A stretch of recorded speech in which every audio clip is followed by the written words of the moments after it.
Hello, hello, j'espère que vous allez bien. La vidéo d'aujourd'hui va être un peu différente de d'habitude.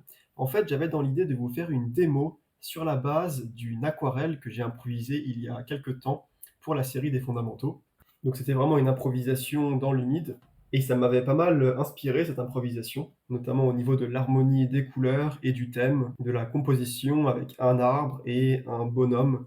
Et après avoir peint cette improvisation, j'ai eu l'idée en fait de la refaire mais en faisant un bonhomme qui soit un peu fantastique, un peu auréolé de lumière. Et c'est ça que j'avais envie de faire en démo aujourd'hui. Mais pour faire une démo comme ça, avec ce thème d'un personnage qui dégagerait de la lumière, bah, c'est clairement pas quelque chose de vraiment facile. Et j'ai pas de recette toute faite en tête, dont je suis sûr à 100% qu'elle va marcher. Donc, si je veux vous faire une démo comme ça, ou si je veux faire cette peinture pour moi, hein, dans tous les cas, il va falloir que je passe par une phase de recherche où je vais faire des tests pour voir comment est-ce que je vais pouvoir traduire ces idées que j'ai. Au lieu de faire ces tests hors caméra, je me suis dit que ça pourrait être intéressant en fait de vous montrer un peu l'envers du décor, vous montrer que une aquarelle c'est pas juste pouf, j'ai une idée, je fais d'un coup le résultat final et c'est magnifique. C'est des incertitudes, c'est un point de départ qui est clairement pas terrible du tout sur le plan technique. Alors la première étape, ça va être vraiment de rechercher spécifiquement comment créer un effet de lumière au niveau du personnage. Et ça tombe bien parce que récemment, j'ai vu passer sur Instagram une publication de Aquarelle Profonde qui fait quelque chose dans ce style-là. Donc je vais commencer par analyser cette aquarelle, qui n'est pas de moi donc, hein, et essayer de décortiquer un peu ce qui se passe et comment elle a fait pour créer cet effet de lumière. Alors sur Insta, il y a une fonction qui est très intéressante, c'est la fonction enregistrer que vous avez ici. Donc si vous enregistrez, ça vous met l'image sur votre profil. Donc si je vais dans mon profil, j'ai mes enregistrements ici et vous voyez que celle que je viens d'enregistrer apparaît là. Et donc quelque chose que j'ai enregistré récemment, c'est ceci de en aquarelle profonde, Amandine. Vous voyez qu'on a un superbe effet de lumière. Alors c'est des aquarelles un peu particulières là qui sont pailletées. Moi, j'ai pas ça, mais c'est pas l'important. Il me semble que cet effet-là, si on analyse un peu de lumière, il est réalisé d'une part grâce au contraste entre une valeur assez foncée ici, j'arrive pas bien à voir à quel point c'est foncé, et une lumière évidemment qui est le blanc du papier, et aussi un effet diffus. Donc j'imagine que ça a été fait avec des retraits dans l'humide. Alors, du coup, je vais prendre une capture d'écran et je vais l'ouvrir dans GIMP par exemple. Et la première chose que je vais faire, c'est passer tout ça en noir et blanc. Ok. Alors c'est pas si contrasté en fait, hein. Vous voyez qu'on est sur un gris assez moyen. Maintenant, si on s'amuse à pousser un petit peu le contraste, est-ce que l'effet est accentué ou est-ce que c'est une question de dosage? Ouais, il ne faut pas non plus cramer les blancs. Oui. Vous voyez que c'est une question de contraste, comme souvent avec la lumière. Il va falloir réussir à doser ça et à équilibrer, pas que ça soit non plus trop gouaché sur les bords. L'image de base est vraiment bien équilibrée, hein. Les bords ici sont flous et ça c'est important parce que la lumière vous donne un effet d'éblouissement. Donc c'est souvent ça, les choses qui donnent de la lumière, c'est d'une part le contraste entre la source de lumière et les ombres au-delà, mais aussi le fait qu'il y a un halo flou autour de la source de lumière. Bon, je vais essayer de reproduire ça déjà en tant qu'exercice, juste pour voir si la technique que j'ai en tête fonctionne plus ou moins. Ok, donc j'ai découpé du papier cellulose en petit format. Alors, on veut donc un espèce de dégradé, que je vous explique rapidement ce que je vais faire. Je vais pas du tout reproduire la même chose. Moi, ce qui m'intéresse juste, c'est l'effet de lumière. Donc, on va faire comme s'il y avait, disons, une sphère ici, qui produit de la lumière avec une forme un peu similaire. Les couleurs, je m'en fiche pour l'instant. Donc, on va prendre le noir qui va bien, enfin le gris foncé qui va bien en mélangeant du brun Van Dyck et du bleu de phthalo. C'est toujours le mélange qui fonctionne. Et je vais commencer donc par un dégradé grossier entre ce coin-là, descendre ici.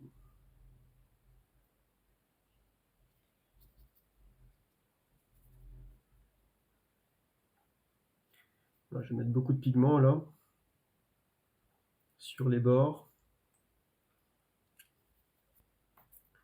même en bas, hein. Hop, vous voyez que j'ai pas scotché, j'ai rien fait du tout au papier. Et là maintenant, je vais prendre un pinceau rond. Alors, rond, on pourrait prendre un pinceau rond dès le début, hein, ça change rien. Vous voyez que ça commence déjà à sécher à cause du papier qui est vraiment pas terrible, mais c'est pas grave. Et là du coup, je vais dégrader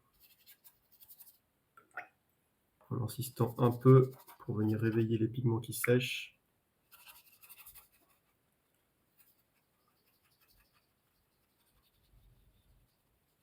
J'aurais peut-être dû commencer sur papier totalement humide. Donc ça, c'est une remarque que je vais me noter mentalement.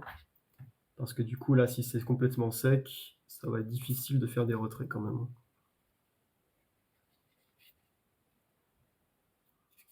Ok, on va venir apporter pas mal d'eau là où je veux la lumière pour faire les retraits. Et on va venir avec un pinceau relativement gros tout de même. Je pense que ça, c'est pas mal. On va l'humidifier et retirer la couleur en faisant ces gestes-là.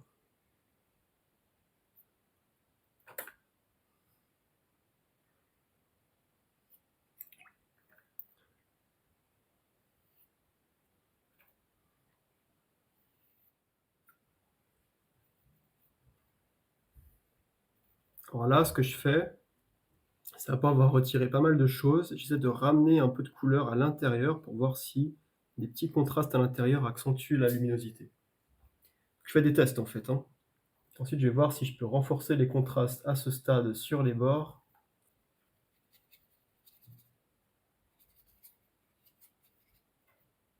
La réponse est oui, et c'est une excellente idée.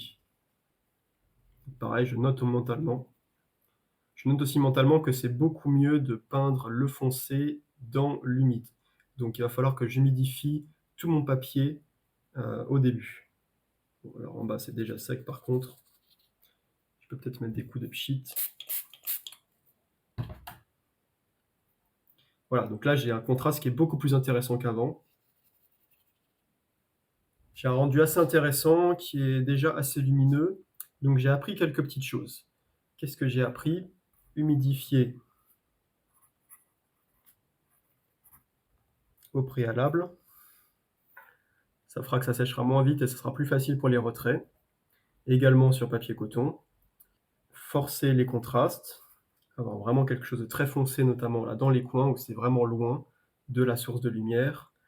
Et j'ai aussi noté travailler le dégradé.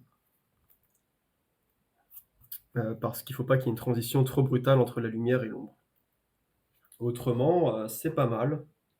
Alors c'est pas beau, hein, du tout, mais encore une fois, le concept, c'est pas de faire une aquarelle à ce stade, le concept, c'est d'étudier cette technique de création de lumière par retrait contrasté.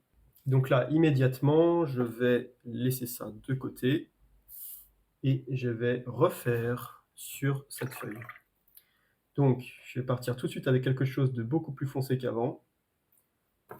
Vraiment, je vais exagérer. C'est aussi le but des exercices comme ça, hein, de pousser les concepts dans leurs limites. Et je vais tout humidifier avec cette couleur préalable. Bon, j'aurais pu commencer par humidifier à l'eau claire, puis ensuite rajouter de la couleur, mais ça ne change pas grand-chose là. Vous voyez que j'ai déjà changé la technique, hein. Je laisse plus une zone blanche au milieu. La zone blanche au milieu, je l'enlèverai par retrait complètement.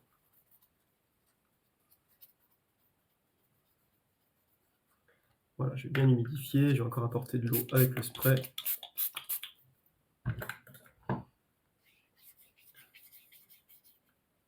Du coup, je note aussi mentalement que pour la réalisation finale, vu que c'est très humide, il faudra absolument fixer mon papier. Maintenant que j'ai quelque chose de bien humide, que j'aurais vraiment dû scotcher pour le coup, je vais forcer les contrastes dans les coins, dans l'humide.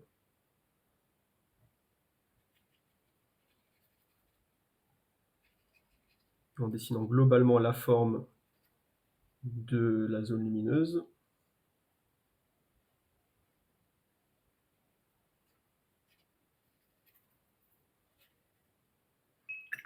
J'aimerais que ça se fonde un peu plus là pour le dégradé. Donc, je vais y aller au spray. Et maintenant, je vais faire des retraits dans la zone lumineuse avec ce geste-là.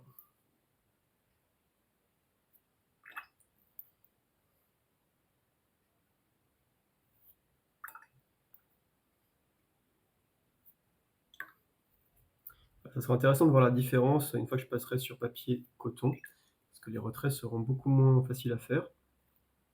Mais ça séchera aussi moins vite, donc je pense que ça va se compenser. Je vais encore ramener du contraste dans les coins. Ok, je vais laisser sécher ça, et ça me semble pas mal. Et vous voyez que celle-là aussi, une fois sèche, rend bien, hein, il y a un bel effet de lumière au final. Et c'est vraiment ces retraits avec une zone qui est plus grise entre deux retraits qui fait qu'on a comme des effets de scintillement. D'ailleurs, éventuellement, je peux encore expérimenter un peu et rajouter de l'eau, une technique de mouchoir humide comme pour des nuages. Alors, sauf que c'est déjà complètement sec. Créer des retraits avec mouchoir humide.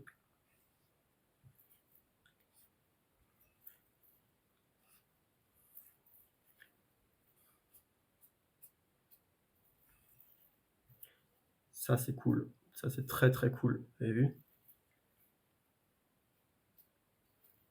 Pour créer de la lumière qui fuse. Maintenant, la question c'est, qu'est-ce que je fais comme sujet? Est-ce que je garde un espèce de bonhomme fantastique ou est-ce que ça pourrait être un animal aussi? Ça pourrait être un animal. Par exemple, là sur mon mur, j'ai un dessin d'un ours ou un loup. Bon, un loup, c'est vraiment compliqué à faire. En fait, le problème aussi, et une des questions que je me pose actuellement, c'est ok, si j'ai une source de lumière, comment concrètement je dessine une forme à l'intérieur? Par définition, si la forme produit de la lumière, comment elle se définit, comment placer les ombres? Et donc là, en fait, j'ai une idée qui me vient tout de suite avec cette problématique, qui est le Patronus. Alors dans la saga Harry Potter, il y a ce truc-là, le Patronus, qui est un sort qui crée comme ça une apparition animale lumineuse. Et du coup, je vais chercher un peu les images pour voir comment ça fonctionne. Alors, on va ouvrir celle-ci, celle-ci, celle-là, elle est intéressante. Faut pas que ça soit trop complexe.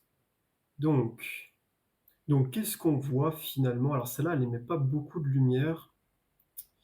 Celle-là, elle est intéressante. Je vais la capturer, on va repasser dans GIMP. Et ce que je vais faire déjà, c'est passer en noir et blanc. Ok. Je vais passer en 3 niveaux. Donc je vais réduire le nombre de couleurs. Donc ça, c'est du noir et blanc.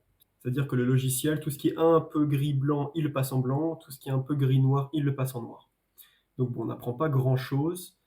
C'est vrai que c'est fou, hein, parce que quand on regarde les pattes, elles se perdent complètement dans l'arrière-plan, mais on garde quand même la forme générale, on arrive à la deviner. Et donc finalement, c'est vraiment des transitions très subtiles qui font qu'on a cette lumière qui se dégage. Alors étudions les ombres, parce que ce qu'on remarque, c'est qu'il n'y a que quelques endroits où il y a vraiment de la lumière saturée, qu'on voit très bien en noir et blanc, qu'on verra encore mieux sur la postérisation en 3 couleurs, voire 4 couleurs. Voilà. Ici, toutes les zones vraiment blanches, c'est les zones qui sont saturées, les blancs qui émettent vraiment de la lumière.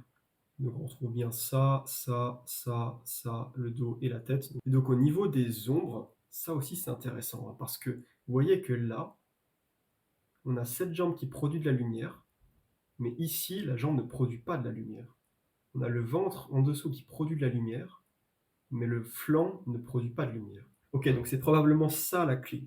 Alors il se trouve que pour le sujet, j'ai eu une idée. Je me dis pourquoi pas un renard. Donc ce que je vais faire, c'est que je vais aller sur un site d'images libres de droit. Je vais chercher renard. Voyons ce qu'on peut avoir. Il est sympa. J'aimerais bien qu'il soit assis et dans une attitude assez calme. Pour être sympa aussi, c'est un cerf, mais assis. En fait, j'aimais pas trop l'idée des cervidés parce que ça fait des longues pattes, c'est pas terrible pour la composition.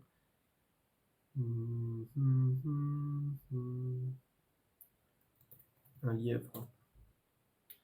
Lièvre, je vais mettre en anglais aussi. Je crois que c'est hare.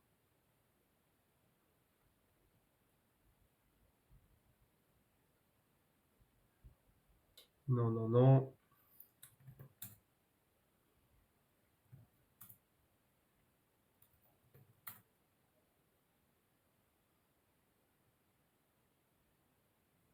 Le loup, c'est pas mal quand même, hein. Il me faut un animal un peu majestueux, qui soit assez simple quand même au niveau de la forme. Bon, au final, j'hésite, je suis pas vraiment convaincu par ce que j'ai pu trouver, même si les effets de lumière là fonctionnent vraiment bien. Ça, c'est un point positif parce que je pensais que ça serait une difficulté, mais c'est en fait assez facile.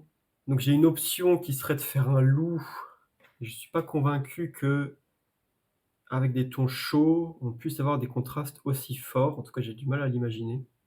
Du coup, je vais suivre un peu mon instinct. Je vais commencer par dessiner un loup, parce que pourquoi pas, parce que j'ai envie de le faire et que ça m'amuse. Donc, je vais laisser ça de côté. Je vais prendre le carnet. Voilà, donc là, j'ai ma référence. Je vous la mettrai. Je pense qu'on finira déjà la vidéo là-dessus parce que ça va déjà être assez long. Je vais commencer par faire le dessin avec un crayon classique. Donc, comment je fais ce genre de dessin un peu complexe? On va déjà définir la forme du truc. C'est assez rectangulaire en fait. Tac, tac, un peu plus large. Ensuite, grosso modo, découper les grosses formes dans le rectangle.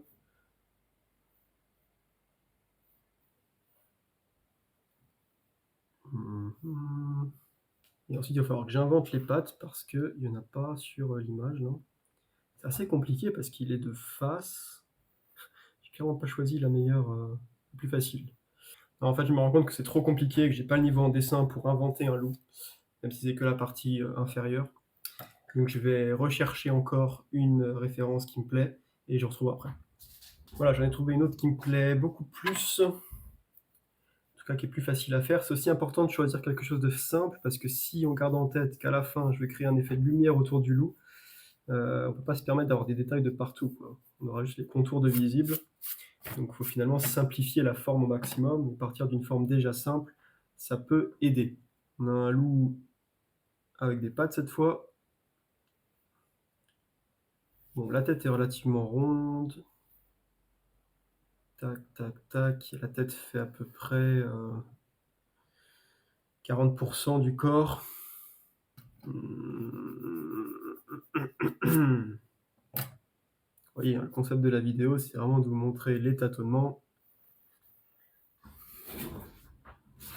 Bon, j'ai eu un peu de mal pour faire le premier croquis. C'est pas évident les proportions. Et je me dis qu'au final, c'est peut-être un peu complexe. Je vais déjà terminer ça juste pour m'amuser. Puis ensuite, je réfléchirai. Ça d'ailleurs, ce sont des crayons aquarellables. Ça veut dire que je peux m'amuser à venir avec de l'eau.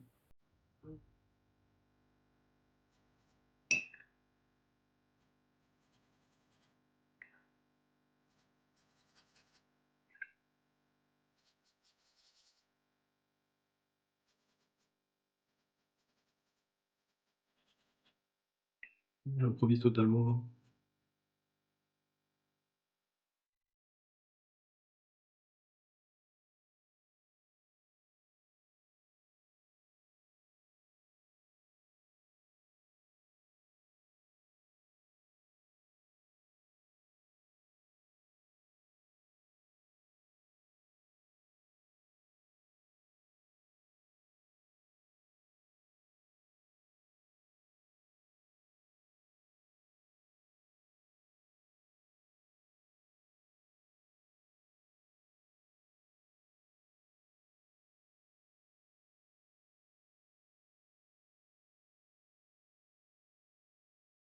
Si vous vous demandez, ça c'est une estompe, hein, c'est simplement du papier compressé. qui permet d'aller, tirer la couleur, enfin pardon, tirer le graphite, pas la couleur.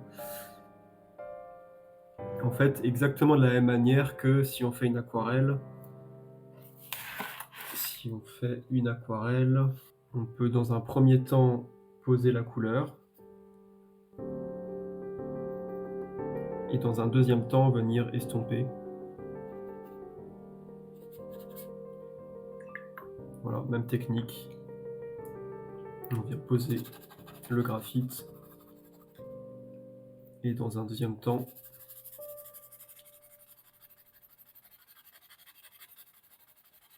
estomper. C'est pour ça qu'en fait, quand vous commencez à maîtriser un petit peu un médium, quel qu'il soit, en fait, ça vous donne une grosse longueur d'avance, si vous voulez, essayer autre chose.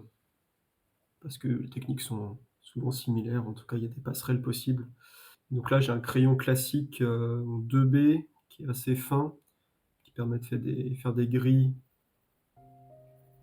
qui sont, assez clairs, mais pas trop texturés, des os bien lisses. Et après, j'ai toute une flopée de crayons un peu plus gras. Alors là, je suis pas bon.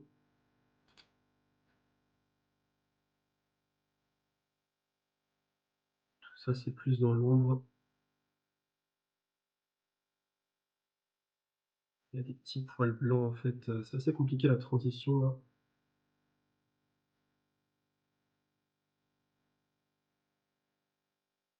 Là, voilà, au lieu de faire des retraits avec un pinceau, modifié, je fais des retraits avec une gomme.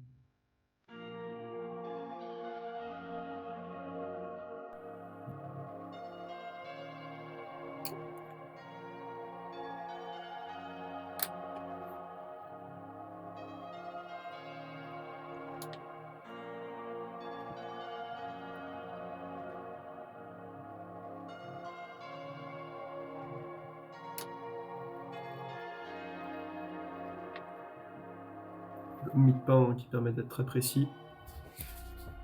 Alors, ne prenez pas forcément ça comme un tuto, hein, là, je suis pas un pro du dessin, mais ça m'amuse souvent de dessiner. Puis là, c'est pas un sujet, vraiment facile. Pas mal de gens qui font ça beaucoup mieux que moi.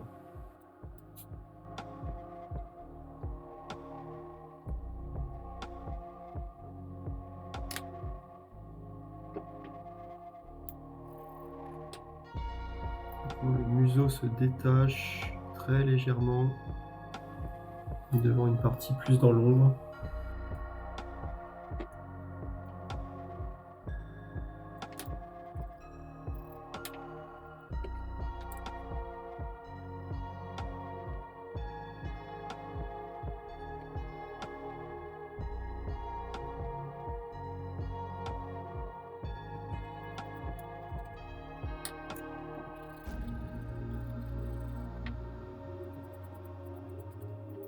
Ah, c'est marrant parce qu'on dirait un renard. En fait, j'ai une idée pour, ce paysage qui est quand même, enfin cette aquarelle qui est quand même le sujet. En dessinant ce loup là, je me suis dit que déjà, premièrement, le loup c'était une mauvaise idée parce que je suis trop nul en dessin pour y arriver. Mais du coup, j'ai eu une idée qui serait un fennec. Un genre de renard aux grandes oreilles, quoi. Mon loup, il ressemble à un renard probablement parce qu'il n'a pas la tête assez ronde. Peut-être parce qu'il a les oreilles trop grandes aussi. En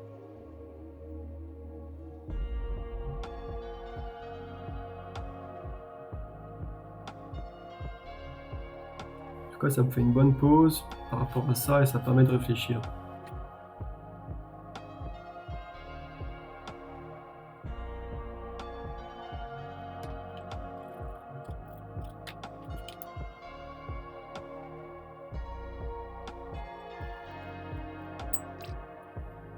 Ok, c'est mieux, ça ressemble moins à un renard.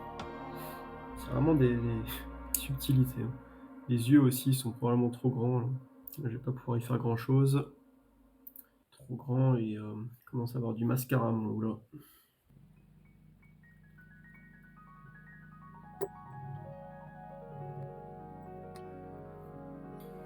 c'est pas assez marqué aussi, la forme ici.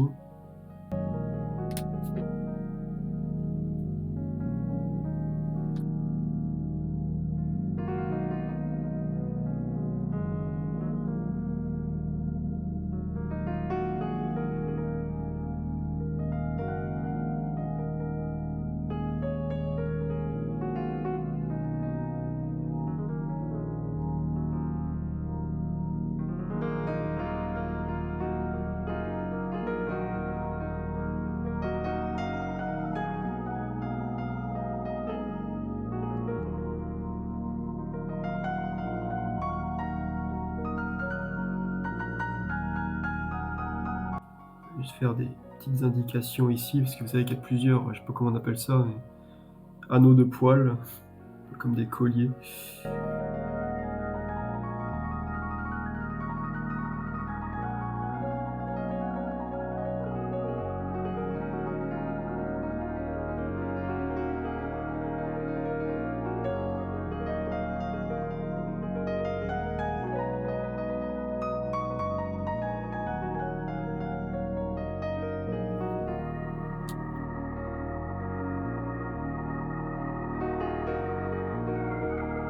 Il y a le franchement entre les jambes là, entre les pattes, histoire que ça se détache un peu mieux.